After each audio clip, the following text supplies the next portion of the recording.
welcome back to Vancouver Actors Podcast. I am one of your hosts, Michael Coleman. My partner in crime is working today, Sydney Quinnell. I am with the talented Faye Smith of the Faye Smith Agency, and we're going to talk today about makeup and how it's applied for set, headshots, auditions, all that sort of fun stuff. We're going to get a lot of different things today with regards to makeup. And we'd like to also start off by thanking our sponsor at weaudition.com. So you are in a world where we're doing a lot of self-tapes and everything's being done at home. And weaudition.com is offering a special discount code of 25% if you use the code Vancouver Actors for listening to this podcast. And you can have professional readers on call, ready to go 24/7.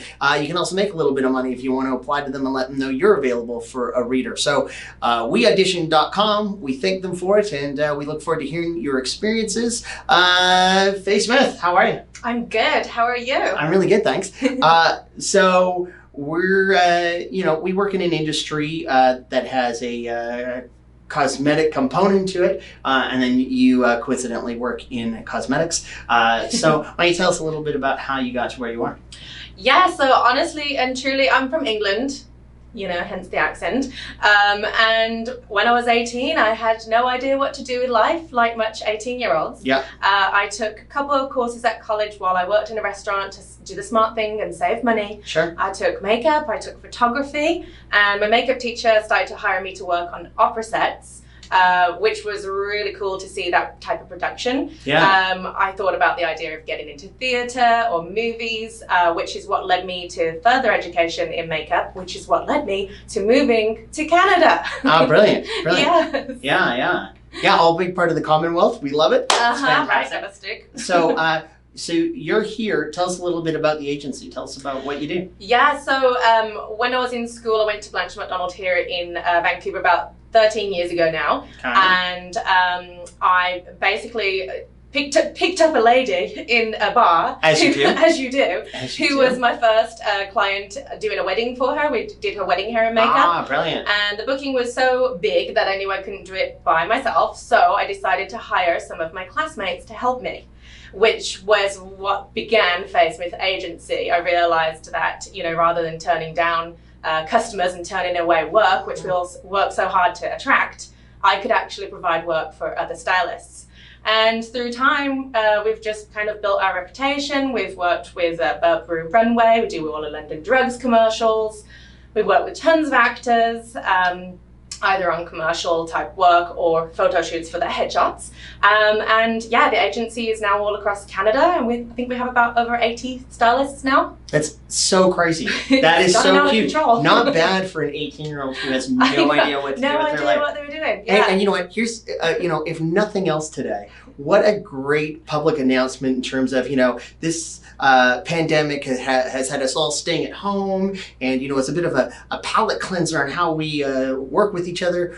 When everything is back to a different normal and you're going out again, you don't need to go to the bar to pick people up. It's a great place to pick up customers. Yeah. I mean, it's really shit. It's a whole new industry. You want to revitalize the economy, we should just use pubs, nightclubs. It's just a place to network for new jobs, because clearly it works for Faye. So there's testament there. So tell us a little bit about, wow, that's a huge, I'm going to say empire. I mean, it makes it sound evil, but it's not. It's a good empire. It's a good empire. It's one of the good empires. So in terms of where you fall in terms of actors, and that's who our main audience is here, what various paradigms would you wear? So headshots is one for sure. Yes. You mentioned you do like commercials, so that'd be on set. So what are some other things that may or may not factor into the play here, like auditions, things like that? Auditions, yeah, and actually lessons too. There have been multiple occasions where an actor has hired me to teach them how they need to do their makeup to present themselves for auditions.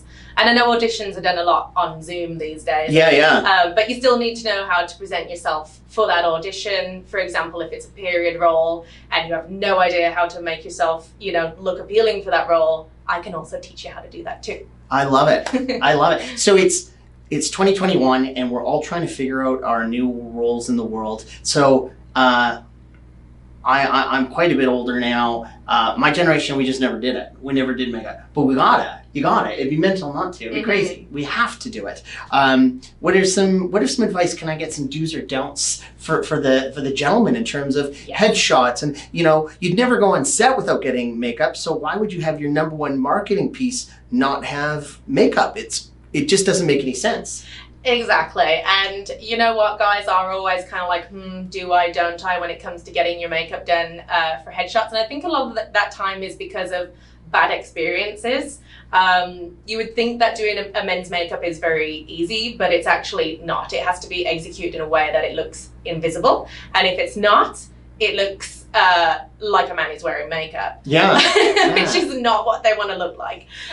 So, I mean, I think definitely like asking the question about maybe the experience of the makeup artist that they're being booked with, expressing concerns about looking like you're wearing too much makeup, and communicating with your stylist is a really good thing to do. But you would be amazed how just a little bit of concealer, tinted moisturizer, and some anti-shine powder will make you look from like, I want to say questionable on camera, but that's not really what I mean. But it'll just make you look a little bit more polished, but still very masculine as well. I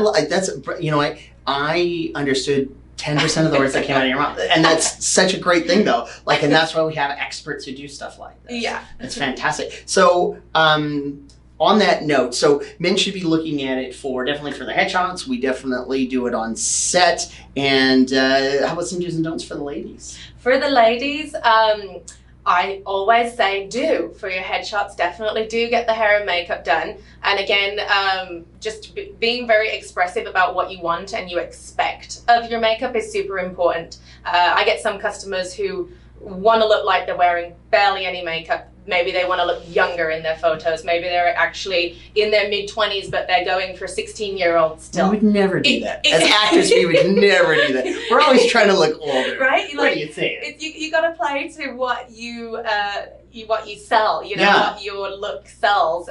Some people want to look sci-fi. That's super popular in Vancouver. So I think going in knowing what you're looking for, and if you don't know what you're looking for, a really great thing to do is to do a really natural look and a little bit more of a smoky look, and avoid bright colored lips. You want to keep the focus in the eyes. Bright lips, it just takes the focus away from the eyes, in my opinion. Only ever do bright lipstick if it's a very specific role, or if you always wear red lips. But generally just avoid bright color lips, I would say. Let the person looking at your headshot envision the role that you're going to be in, rather than pigeonholing yourself into retro or, maybe a little bit more broad. I like, I love it is, so you clearly have a lot of information that I have none of, and many of us don't have any of. I always find it interesting especially when you're starting out as an actor, there's a lot of times where when we get our headshots done, we want to just trust that the photographer knows what they're doing. We want to trust that the makeup artist knows what they're doing.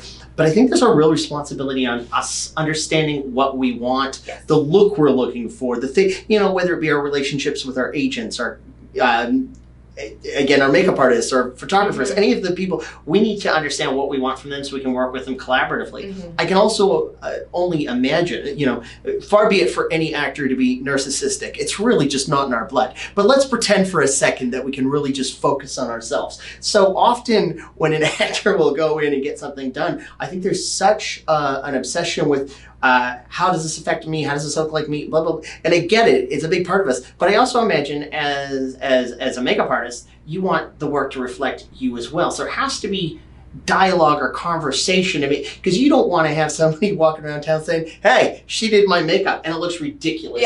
Because nobody's going to know that you were like, don't do this. It's terrible. Don't do it. Because as soon as it's done, we just assume you and me had equal say in it. And we both thought this was a great idea. So on that long-winded ramp into what I was going to go into was, what are some conversations you advise in advance? Because again, we'd be like, if I was going to get headshots done and you were going to be doing the hair and makeup for me, what kind of questions would I have to make sure that we're aligned in terms of these are the images that I want to reflect? Our headshots are number one marketing tool. It's the thing you have to think about the most. It's less than a second. It's a literal snapshot of who you are. It's how so much of our decisions are made by casting, producers, directors. what are some conversations we can have to make sure we're on that same aligned goal? Yeah, and you are right. Your headshot really is, is what's going to get you in the room. So it's extremely important. I think consulting with your agent, if you have one, is extremely important, since they're the ones that are going to be submitting you for roles. They have a vision for you, and then what you think you want to go for as well. You have to be realistic. Not everybody is the leading lady or the leading man, Truth. But knowing your image, knowing your strengths, and really going for it, and tell your makeup artist what those are. What you can even, if you're working with a good makeup artist, you can tell them what your vision for yourself is, and they will come up with suggestions of what the makeup and hair should look like in order to portray that in your headshot. So just chat, just talk. Give more information is better. I'm still glowing from when she started with "you're right." See, I can be right every once in a while. Every once in a while, I can be right. And everybody's always like, "Hey, stop looking so much like Chris Hemsworth. Just be your." No, nobody's ever said that. Nobody's ever said that. So that's all some really good advice. So if I was to get my headshots done, let's say, for example, part of the process would be I'd want to select my headshot photographer, and I'd want to select my makeup artist, and perhaps they do makeup and hair, hopefully, or you get different people for the two different things.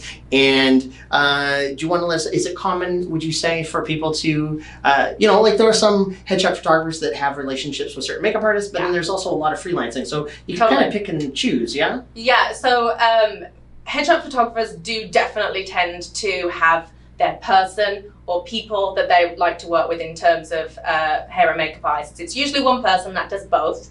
For headshots, it's not going to be an elaborate updo, so usually the one makeup and hair artist can be just fine. And they like that person because the makeup and hair artist also knows what that photographer likes too. Yeah. I have photographers I work with that really do not like glamorous looks, no false lashes. This is just not what I do. This is not what people come to me for. And then there's more glamorous headshot photographers who are all about that, being a little bit more smoky and a little bit more sultry. So the people that they advise are definitely going to be a good choice, I think. However, if you work with a makeup artist all the time and you love that person, you can definitely suggest to the photographer that you would like to bring that person along instead of use their person. And then that's totally fine. Yeah, and I think that's, you're probably going to be hard-pressed to find any photographer in this town who doesn't respect and understand that, this is a really collaborative industry and there's a lot of moving pieces to it. And again, it's amazing how much work we put into a single frame, a single image, but it means so much. So there's a lot of thought that needs to go into that. And, you as the actor need to remember, you're the president and CEO of this company, and you're finding industry peers to work with you. So, I think we get into a lot of mixed language sometimes about who works for who. And, my advice is always just remember you work with people. So, you're not going to want to do makeup on me if I insist that we look ridiculous, and I insist on hashtagging you and adding you on all my social media to let you know this is who did this to me. If it looks ridiculous, she's not going to want to be a part of that. And it's the same thing with a photographer. They're going to want their images to reflect their work, and you're going to want your makeup to reflect your. And at the end of the day, all of it has to align with what you want to do as an actor. So I think there's a lot of pieces here, and it's okay to have the conversations. And I think it's okay to speak to the makeup artist in advance and say, hey, do you have time for a 10-minute call or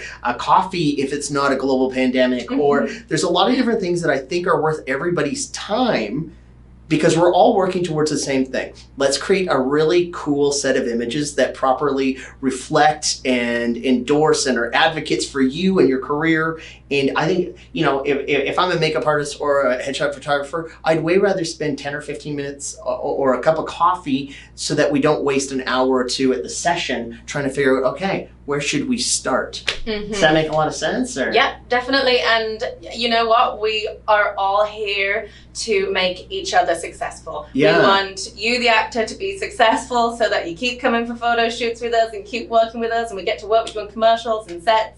We need you to be successful. You need us to be successful. So it is a collaborative effort to make sure that we always get the best image that's going to get you in the door. that's the most important thing. The image has to get you in the door, get you the auditions, and ultimately book you some roles. So I'm going to throw some ideas that I assume, and correct me if I'm wrong, because I've already illustrated at the beginning, I know nothing about anything. But I would have the assumption if I were a makeup artist, again, I'm colorblind and have shaky hands. There's a lot of reasons I'd be terrible at this. But I would assume you probably don't want alcohol seeping out of my pores from a late night the evening before. As much as you can probably hide the bags under my eyes, it would probably have benefit if I came well rested. Any other pieces of advice you could have besides stay hydrated, don't get drunk till 4 a.m. and show up for an 8 a.m. photo shoot? Anything else? I definitely have some good advice. Those are great pieces of advice right there that you've begun with. Look at that. I mean, I'm just like, I keep trying. Sydney's my co-host. I'm trying to tell Sydney, I have so many great ideas, Sydney. You just got to let me talk.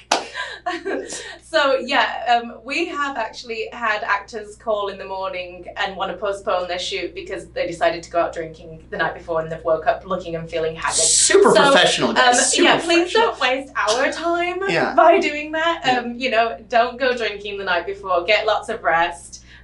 Drink lots of water. If you know something's, you're going to eat dairy and it's going to make your skin break out in hives, don't do that. Those are all good things.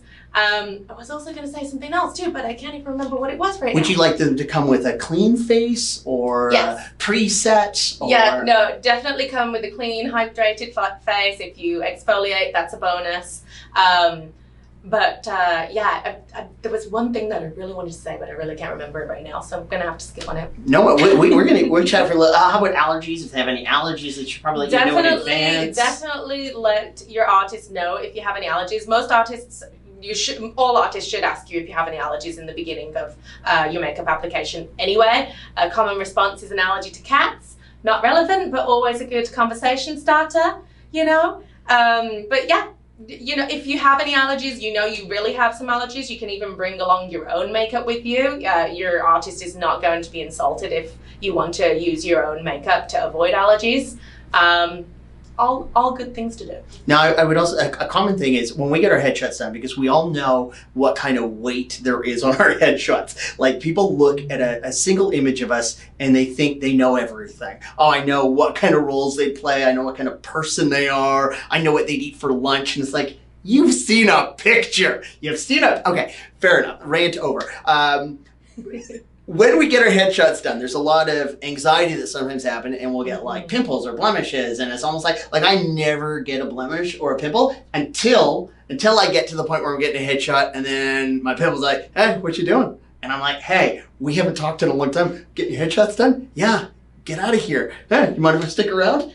Ah! So what happens in that case? Is that something we can navigate on set? Well, you did just remind me. All right. My big tip is don't bring a bottle of wine to the photo shoot and start drinking because you're trying to calm your nerves.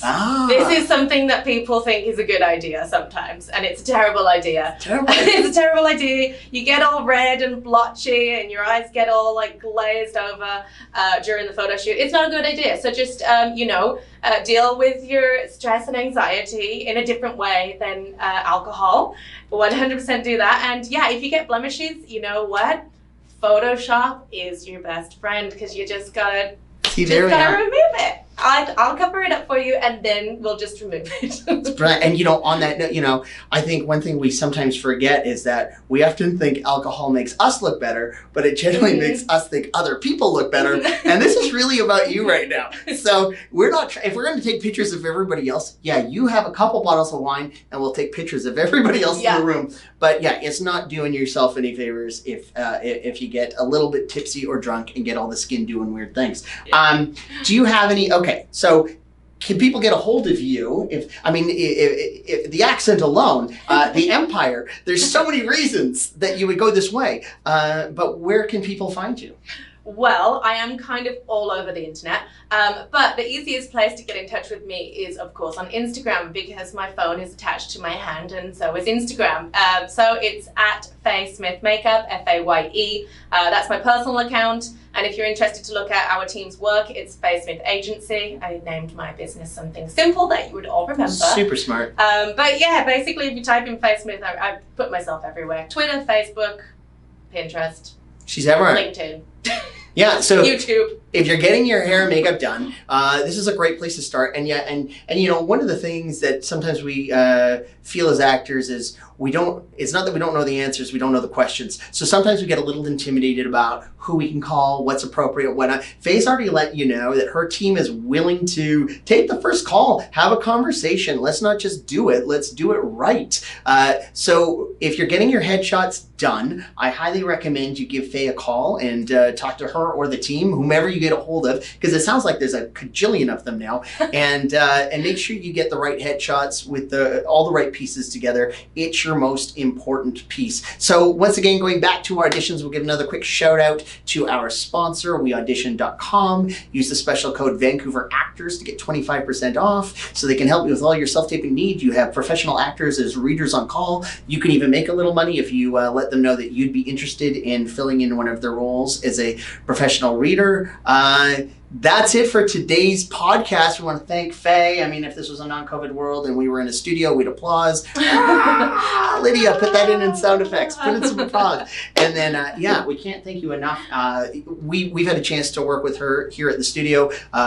Instructors have worked with her. Students have worked with her. We have nothing but love and respect for what Faye does. It's incredible, and we can speak to that from personal experience. So we want to thank you once again for listening. If you have any questions, you know how to get a hold of Faye. She's everywhere, like she said. If you have any questions for us, or you want to see us bring on a special guest or deal with any sort of topic that is near and dear to your heart, you can always contact our producer, Lydia Rimmer. That is L-Y-Y, because we love her, D-I-A. It's just L-Y-D-I-A-R-I-M-M-E-R at storyinstitute.ca. And we'd love to hear from you, and maybe we'll even read some of your questions on the next podcast. Thanks for listening. Thanks, Faye. Thank you so much for having me. Thank you.